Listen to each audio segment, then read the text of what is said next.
Shalom Bapak Ibu dan saudara yang dikasihi Tuhan. Kita bertemu lagi pada video pastoral pada hari ini.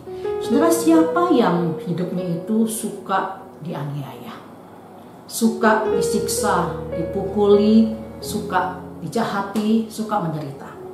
Saya yakin tidak ada seorang pun yang mau menderita. Tidak ada seorang pun yang mau dianiaya. Bahkan kita melihat kalau ada orang yang dianiaya atau diperlakukan tidak adil pun kita marah. Apalagi kalau kita sendiri mengalaminya. Saudara sekalian, semua orang tidak suka dianiaya dan tidak suka melihat penganiayaan. Tapi menariknya saudara sekalian, firman Tuhan mengatakan, berbahagialah orang yang dianiaya oleh sebab kebenaran, karena merekalah yang mempunyai kerajaan surga. Apa maksudnya saudara sekalian? Kenapa dianiaya itu berbahagia?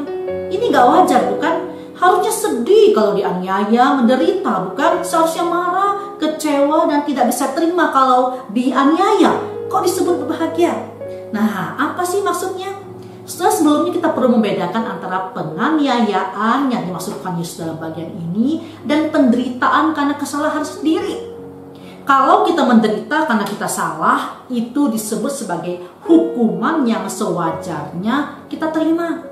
Bahkan dalam catatan sejarah gereja, saudara, ada orang-orang tertentu yang mengabarkan Injil dengan cara yang salah, yang tidak berhikmat. Mereka itu mendapati penderitaan yang konyol dan dikatakan sia-sia sebetulnya.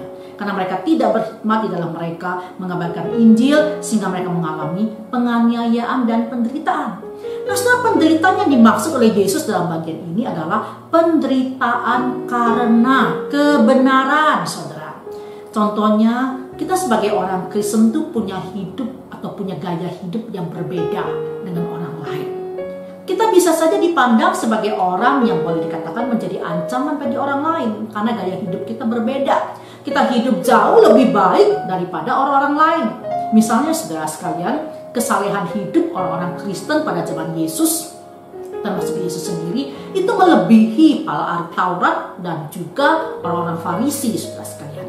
Sehingga mereka itu membenci orang Kristen, membenci Yesus, mencoba untuk menganiaya, bahkan mereka berusaha untuk membunuh Yesus. Kenapa, saudara? Karena mereka iri hati. Ya, gaya hidup orang Kristen, gaya hidup Kristus itu berbeda jauh dengan mereka. Nah, dalam keseharian kita pun, saudara, kita bisa menderita kebenaran, menderita karena kebenaran.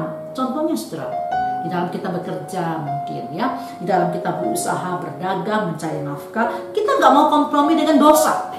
Kita berdagang dengan jujur, berbeda dengan orang-orang di luar Kristus, sehingga seringkali kita dikucilkan, kita dianggap sok rohani, kita dianggap sok suci, dan mereka mengusirkan kita, dan mau nggak mau kita mengalami apa yang disebut penderitaan karena kita tidak diterima oleh seorang lain. Kita menjadi bahan olok-olok. Kita bisa disebut sebagai orang yang berbahagia karena dianiaya, karena kita mempertahankan kebenaran. Nah, saudara, kalau kita mengalami hal tersebut, maka disebut kita akan menjadi orang yang berbahagia karena kita memiliki kerajaan surga. Kita menyadari ketidakmampuan kita menyadari ketidakberdayaan kita, tapi di balik itu semua kita mengamini satu hal, dengan bersandar kepada Tuhan, kita dimampukan untuk mentaati Tuhan dan mentaati firman Tuhan.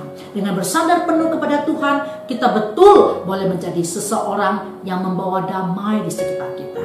Kita nggak akan membalas kejahatan dengan kejahatan, tapi kita betul-betul menjadi pembawa damai dan menyerahkan seluruh persoalan hidup kita kepada Tuhan.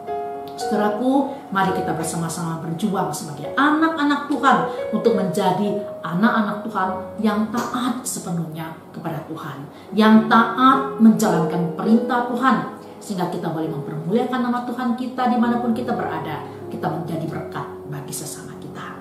Tuhan